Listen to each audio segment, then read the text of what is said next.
जब जिले की सबसे बड़ी अफसर डीएम की मां नुसरत साधारण कपड़ों में एक गरीब महिला की तरह एक बड़े सरकारी बैंक में पैसे निकालने गईं, तब बैंक के सभी अफसरों ने उन्हें भिखारिन समझकर अपमानित किया। कोई सोच भी नहीं सकता था कि यह साधारण सी महिला असल में जिले की डीएम मैडम की मां है।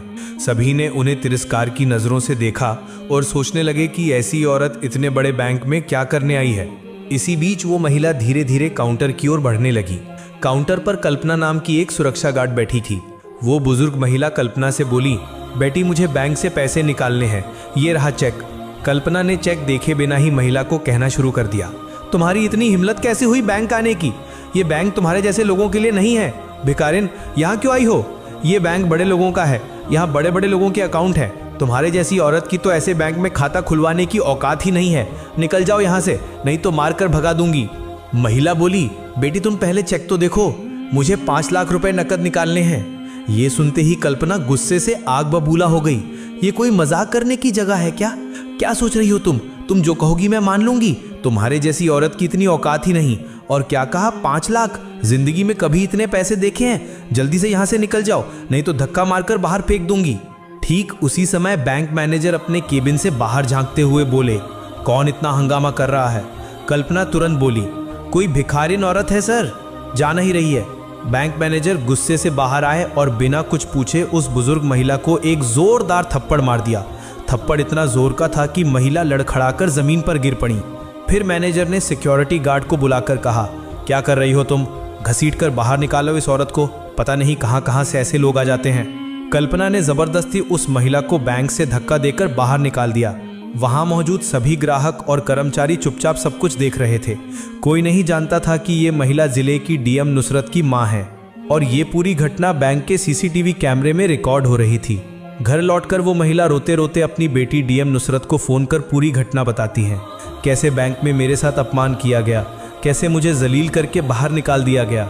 ये सुनकर नुसरत अंदर से कांप उठी। उनके लिए ये आग से भी कम न था। वो रोते हुए अपनी माँ से बोली, माँ कल मैं खुद आ रही हूँ और तुम्हारे साथ जाकर उसी बैंक से पैसे निकालूंगी। अगले दिन सुबह नुसरत ने एक सादा सूती साड़ी पहनी और अपनी माँ के साथ बैंक जाने के लिए तैयार हुई।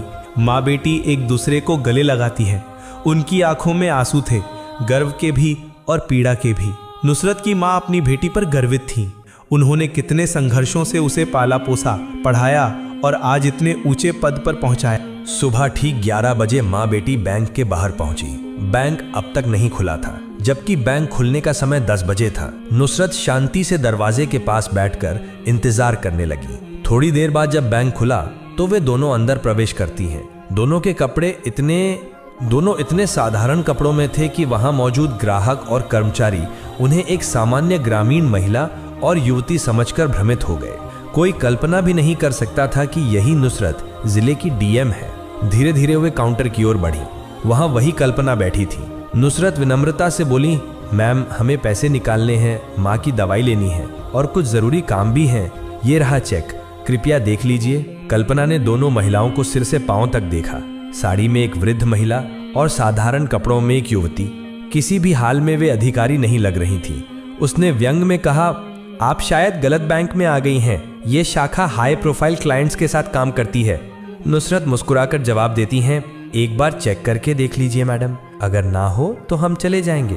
अनिच्छा से कल्पना ने लिफाफा लिया और बोली, थोड़ा समय लगेगा, वेटिंग चेयर पर बैठिए। नुसरत अपनी माँ का हाथ पकड़कर एक खाली कुर्सी पर बैठ गई। उन्होंने माँ को पानी दिया और खुद भी शांत भाव से बैठी रहीं। बैंक में मौजूद लोग उनकी ओर देख रहे थे। वहां आमतौर पर सिर्फ अमीर, यहाँ आमतौर पर व्यापारी, अफसर और प्रभावशाली लोग आते थे। महंगी गाड़ियों में, चमचमाते कपड़ों में। इसलिए साधारण कपड़ों में बैठी माँ बेटी सबको अजीब लग रही थी। चारों ओर कानाफूसी शुरू हो गई। किस गांव से आई हैं? शायद पेंशन के लिए आई होंगी। यहाँ इनका खाता होने का तो सवाल ही नहीं है। नुसरत सब कुछ सुन रही थी लेकिन शांत बनी रही।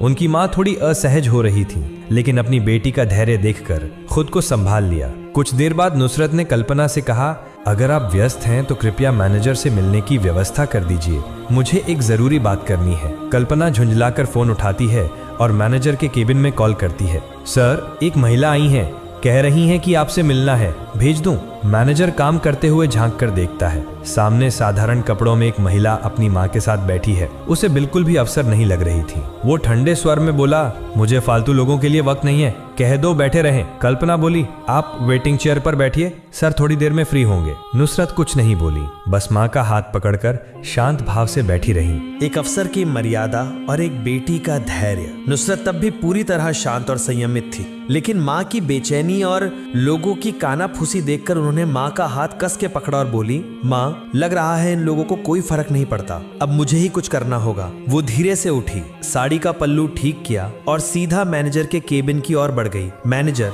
जो अब तक कांच के पीछे से उन पर नजर रखे हुए था, घबरा गया। वो जल्दी से बाहर आया और नुसरत का रास्ता रोककर बोला, हाँ बोलिए, क्या काम है? नुसरत ने वो लिफाफा आगे बढ़ाकर कहा, मुझे पैसे निकालने हैं, माँ की दवाई लेनी है और भी बहुत काम है। ये रहा चेक, देख लीजिए। मैनेजर ने लिफाफा लिए बिना ही झुंझला कर कहा, जब अकाउंट में पैसे ही नहीं होते तो ट्रांजैक्शन कैसे होगा? तुम्हें देखकर तो नहीं लगता कि तुम्हारे खाते में पैसे होंगे?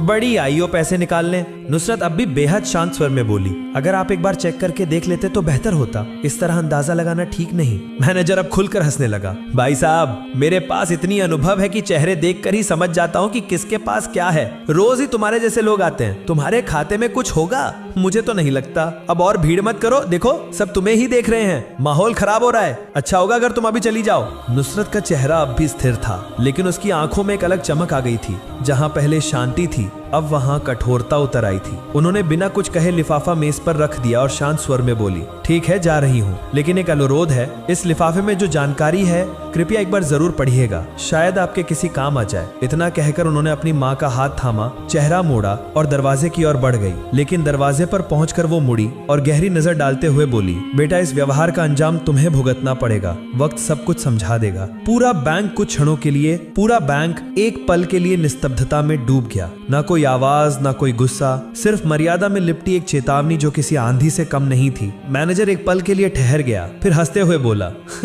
बुढ़ापे में लोग कुछ भी कह जाते हैं, चलो जाने दो, और वापस जाकर अपनी कुर्सी पर बैठ गया। उसके सामने वही लिफाफा अब भी मेज पर पड़ा था, बिना पढ़ा, अनदेखा। उसे यह अंदाजा नहीं था कि उस लिफाफे में ऐसा एक सच छुपा है जो उसकी दुनिया को उलट कर रख देगा। अगले दिन बैंक का वही पुराना रूटीन शुरू हुआ। क्लर्क अपने काम में, कैशियर अपने गिनती में और मैनेजर अपनी पुरानी अहंकार में डूबा हुआ। लेकिन इस बार एक फर्क था, वही वृद्ध महिला जिसके साथ एक दिन पहले अपमान की सारी हदें पार कर दी गई थी, फिर से उसी बैंक में दाखिल हुई।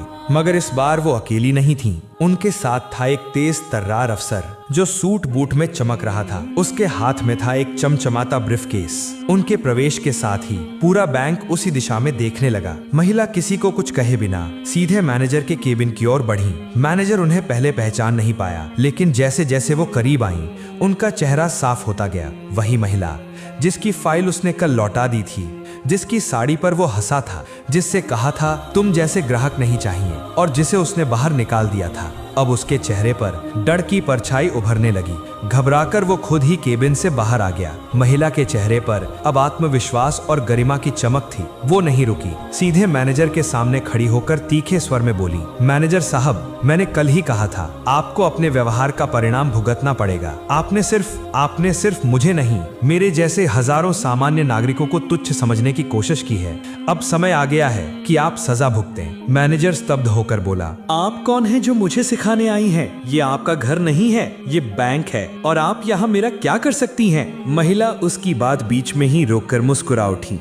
फिर अपने साथ आए अफसर की ओर इशारा करते हुए बोली, ये मेरे कानूनी सलाहकार है और मैं नुसरत, इस जिले की प्रशासक, डिस्ट्रिक्ट मजिस्ट्रेट यानी डीएम, और इस बैंक की 8% शेयर होल्डर। और ये मेरी माँ है जिनके साथ आपने और आपके स्टाफ ने बेहद अपमानजनक व्यवहार किया है। एक पल के लिए पूरे बैंक में सन्नाटा छा गया। सभी कर्मचारी, ग्राहक, यहाँ तक कि दरवाजे के पास खड़े सुरक्षा गार्ड भी हैरान रह गए। मैनेजर के चेहरे का रंग उड़ गया। वो कुछ कह पाता इससे पहले ही नुसरत फिर बोली, तुम्हें तुरंत बैंक मैनेजर के पद से हटाया जा रहा है। अब तुम्हारी पोस्टिंग फील्ड में होगी, जहां तुम्हें हर दिन सामान्य जनता से मिलकर रिपोर्ट बनानी होगी। नुसरत ने ब्रीफकेस खोला और उसमें से 2 दस्तावेज निकालकर सामने रख दिए। पहला था मैनेजर का ट्रांसफर ऑर्डर, दूसरा कारण बताओ नोटिस, जिसमें लिखा था कि उसका व्यवहार बैंक की नीति के खिलाफ पाया गया है। मैनेजर पसीने से तरबतर हो गया था। कांपते स्वर में बोला, मैडम मुझसे बहुत बड़ी भूल हो गई, मैं शर्मिंदा हूँ, बीते कल की घटना के लिए दिल से माफी चाहता हूँ। नुसरत की नजर अब भी स्थिर थी, लेकिन उसकी आवाज में वो न्याय का तीखापन था जो एक सच्चे अफसर की पहचान होता है। किस बात की माफी मांग रहे हो? केवल मेरा अपमान किया था या उन सारे ग्राहकों का जो आम कपड़ों में आते हैं लेकिन तुम्हारी आंखों में उन्हें सिर्फ उनका पहनावा दिखता है? क्या तुमने कभी बैंक की गाइडलाइन पढ़ी है? उसमें साफ लिखा है हर ग्राहक बराबर है, कोई अमीर गरीब नहीं होता, और जो कर्मचारी भेदभाव करेगा उसके खिलाफ व्यवस्था की जाएगी। एक पल रुककर नुसरत कठोर स्वर में बोली, चाहती तो आज ही तुम्हें सस्पेंड कर सकती थी, लेकिन मैं तुम्हें खुद को सुधारने का एक मौका दे रही हूँ। अगली बार तुम्हारा नाम नहीं, तुम्हारा अस्तित्व मिटा दिया जाएगा। फिर उन्होंने बैंक की सुरक्षा गार्ड कल्पना को बुलाया। कल्पना डरते डरते आगे आई। उसकी आंखों में आंसू थे। कांपते हाथों से बोली, मैडम मुझे माफ कर दीजिए, मुझसे बहुत बड़ी गलती हो गई, अब से किसी को भी ऐसे नहीं आंकूंगी। नुसरत ने उसकी तरफ देखा और कहा, कभी भी किसी को उसके कपड़ों से छोटा मत समझो। आज जो सीख मिली है उसे सारी जिंदगी याद रखना। पूरा बैंक स्टाफ उस समय झुके सिर के साथ खड़ा था। नुसरत ने सबकी ओर देखकर कहा, रास्ता चाल ढाल से नहीं, सोच से तय होता है कि इंसान कितना बड़ा है। जो मानवता को समझता है वही सच्चा अधिकारी है। इतना कहकर नुसरत अपनी माँ के साथ बैंक से बाहर निकल गई। बैंक में कुछ क्षणों के लिए गहरा सन्नाटा छा गया। फिर एक एक करके सबने एक दूसरे की ओर देखा। हर किसी की सोच बदल चुकी थी। उस दिन के बाद से बैंक का माहौल पूरी तरह से बदल गया। अब हर ग्राहक को सम्मान से देखा जाने लगा। किसी की साड़ी देखकर उसे गरीब नहीं कहा गया और हर मन में एक बात बैठ गई, कभी किसी आम इंसान को तुच्छ मत समझो। शायद अगली बार वही इंसान तुम्हारे सामने खास बनकर खड़ा हो। दोस्तों, इस कहानी से हमें एक बहुत बड़ी सीख मिलती है। हमारे देश में अक्सर लोग